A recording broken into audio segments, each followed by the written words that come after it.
今日有幸可以跟隨公司一齊嚟到東莞嘅華為園區，一落車踏入園區就俾呢度嘅環境震懾到啊！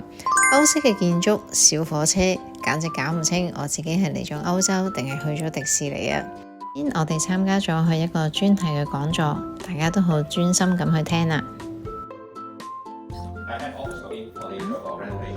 跟住我哋就去到佢哋嘅展覽廳，呢度展示咗華為嘅最新技術同埋一啲 AI 嘅設備，真係令人大開眼界啊！最後我哋就參觀佢哋呢度嘅園區，呢度嘅建築物同埋環境簡直係歐洲小鎮嘅縮影啊！我哋都掛住影相，都唔記得咗跟翻大隊參觀添。我哋仲坐埋個小火車去到一個非常之有特色嘅圖書館。平時呢度係唔會對外開放㗎，今日可以嚟到呢度參觀，真係大開眼界啊！最後真係唔少得要揾老闆佢哋影相，集翻個郵先。回程嘅時間有呢個咁靚嘅日落，為呢個旅程畫上翻一個圓滿嘅句號。